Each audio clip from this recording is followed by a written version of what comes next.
অনেকদিন পর নানি বাড়িতে বেড়াতে যাচ্ছি। বিভিন্ন সমস্যার কারণে মাঝখানে কয়েক বছর যাওয়া হয়নি।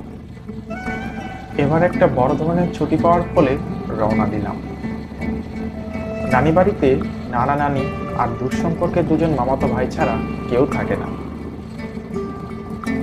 সেসব স্মৃতি মাঝে মাঝে উকি দিয়ে যায়। কতই না মজা করতাম। আমি যখন প্রায় নানি বাড়িতে পৌঁছে গেছি, হঠাৎ আকাশ ভেঙে বৃষ্টি শুরু হলো।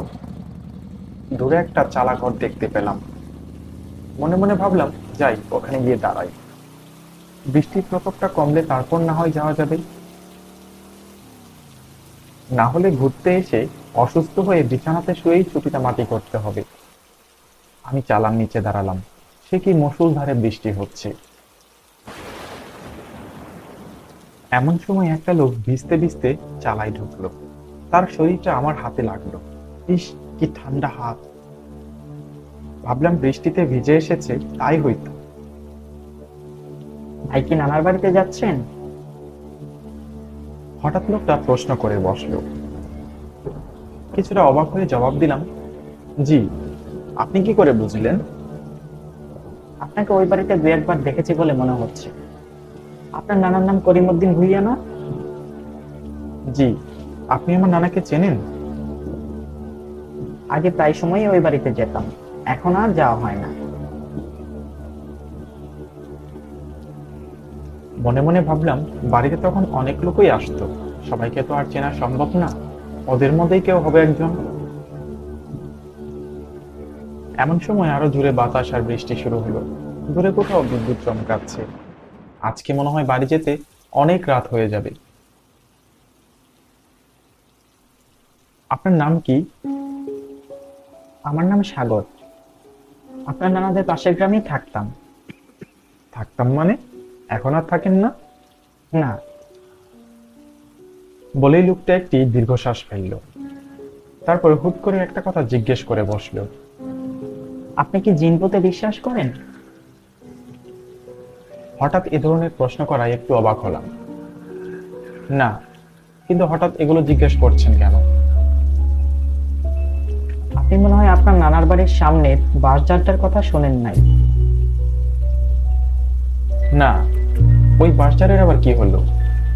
কিছুটা অবাক হলাম। আছে, ওইটা সম্পর্কে একটি বিরাট কাহিনী আছে। ওই কাহিনী শুনলে জিনভূতে বিশ্বাস করা শুরু করবেন। মনে মনে ভাবলাম, প্রত্যেক গ্রামে এ ধরনের কিছু কাহিনী প্রচলিত থাকে। এগুলো বিশ্বাস করার কোনো মানে হয় না। আপনার যদি সমস্যা না হয় তাহলে বলতে পারেন। আচ্ছা, বলি তাহলে। এই কাহিনীটা ঘটেছিল আমার নিজের জীবনে। তারপর লোকটা তার কাহিনী বলা শুরু করলো। আমাদের গ্রামের এক বাড়িতে 16 বছর বয়সী একটি যুবক থাকতো। বাড়িতে তার সাথে তার দাদা দাদি আর ছোট একটা ভাই থাকতো। ছেলেটার নামে অনেক টাকা আর জমি ছিল, কিন্তু তার বাবা ছিল না, যার ফলে প্রায় সময় গ্রামের বদলোকেরা তাকে নজরের উপরে রাখতো। ছেলেটা স্কুলে যাওয়ার পথে এবং বিভিন্ন সময় দেখা হলেই সেই বদলোকগুলো তার সাথে কথা বলতে চাইতো। একবার ওই ছেলেটাকে একা পেয়ে বদলোকেরা দলবল নিয়ে গ্রামে এসে ছেলেটাকে রাস্তা থেকে তুলে বাঁশঝাড়ে নিয়ে যায়। বাঁশঝাড়ের পিছনে একটা পুরাতন বাড়ি ছিল। তারপর ওই ছেলেটার দাদার কাছে মুক্তিপণ হিসেবে অনেক টাকা দাবি করা হয়, কিন্তু সে কিছুতেই রাজি হয় না। ছেলেটার দাদা থানায় কথাটা জানায়, কিন্তু কোনো লাভ হয়নি। তারপর সে একাই বাঁশঝাড়ের পেছনের বাড়িটাতে যায়। বদলোকগুলো তার কাছে টাকা না পেয়ে অনেক রেগে যায়। একটা সময় তার সাথে ওই লোকগুলোর হাতাহাতি শুরু হয়। বদলোকের হাতে থাকা পিস্তলের গুলিতে ওই বদলোক আর ওই ছেলেটার দাদা দুজনেই মারা যায়। পরদিন ওই জায়গা থেকে দুজনের লাশ উদ্ধার করা হয়। ইমাম সাহেবের ফতোয়া অনুযায়ী জানাজা ছাড়াই ওই বদলোকটার কবর দেওয়া হয়। এর আগে পুলিশের লোকজন এসে দেখে যায়, কিন্তু তাদের আর কিছুই করার থাকে না। তখন থেকে গ্রামের লোকজন বলাবলি করতে থাকে, ওই বাজারে নাকি প্রায় সময় একটা লোককে একা বসে থেকে কাঁদতে দেখা যায়, এবং যুবক ছেলে দেখলেই নাকি ধরে নিয়ে যায়। তাই লোকজন রাতের বেলা খুব বেশি দরকার ছাড়া ওই রাস্তা ব্যবহার করতে চাইতো না। আমি রাতে ওই রাস্তাটা বেশি ব্যবহার করতাম, তাই সবাই আমাকে ওই জায়গা দিয়ে চলাচল করতে নিষেধ করত। কিন্তু আমি এইসব বিষয় খুব একটা পাত্তা দিতাম না, এগুলোকে গুজব বলেই মনে করতাম। তারপরও ওই জায়গা দিয়ে খুব একটা যেতাম না। এক রাতের ঘটনা এখনো পুরোপুরি মনে আছে। সে রাতে আমি বাজার করে বাড়ি ফিরছিলাম। ফেরার সময় ভাবলাম আপনার নানার বাড়ি থেকে একটু ঘুরে যাই।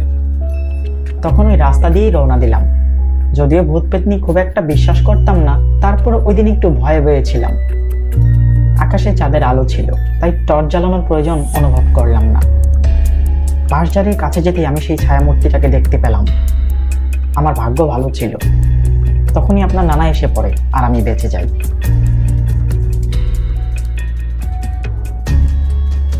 আমি লোকটার কথা তেমন একটা বিশ্বাস করলাম না। গ্রামের লোকেরা এমনই হয়, শহরের কাউকে দেখলে এমন গল্প বলে ভয় দেখানোর চেষ্টা করে। ততক্ষণে বৃষ্টি খানিকটা কমে গিয়েছে। আমি বাইকটাতে চড়ে তার কাছ থেকে বিদায় নিয়ে চলতে শুরু করলাম। যদিও আমি তার কথাটা বিশ্বাস করলাম না, কিন্তু পাক্কা 4 বছর পর গ্রামে এসেছি, তাই কিছুটা ভয় অনুভব করলাম। আমি যখন বাজারটা থেকে কিছুটা দূরে হঠাৎ আমার বাইকটা থেমে গেল। আমি অনেক চেষ্টা করলাম, কিন্তু বাইকটা কিছুতেই চালু করতে পারলাম না। এখান থেকে আমার নানা বাড়ি বেশি একটা দূরেও না, তাই বাইকটা রাস্তার পাশে রেখে আমি হাঁটতে শুরু করলাম। ভাবলাম বাড়িতে পৌঁছে নানা আর মামাতো ভাইকে এনে বাইকটা নিয়ে যাব। হঠাৎ আমি লক্ষ্য করলাম আমার পিছনে একটি কুকুর। আমার সাথে থাকা ব্যাগটাতে খাবার আছে, তার গন্ধেই হয়তো আমার পিছু নিয়েছে। মনে মনে ভাবলাম যাক, ভালোই হলো, এখন আমি একা নই। আমি হাঁটছি, কুকুরটাও আমার পেছনে পেছনে হাঁটছে।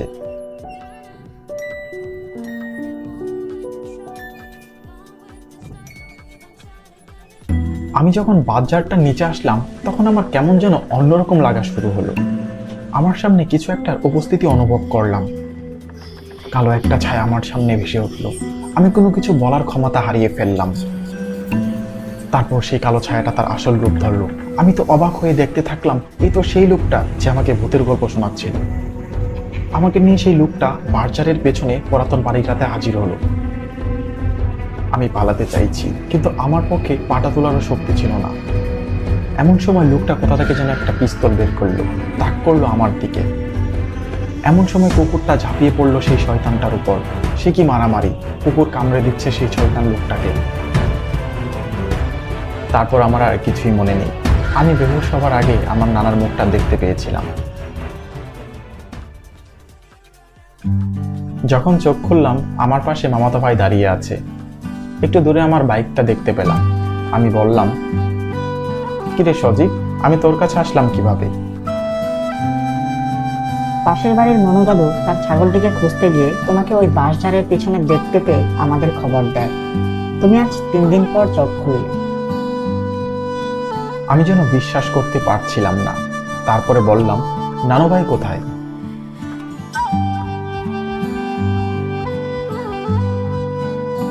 সজীব একদম চুপ হয়ে গেল। তারপর আমাকে সব খুলে বলল। আমার আর বুঝতে বাকি থাকলো না সেদিন রাতে আমাকে কে বাজিয়েছিল। আমার 2 চোখ দিয়ে পানি গড়িয়ে পড়তে থাকলো।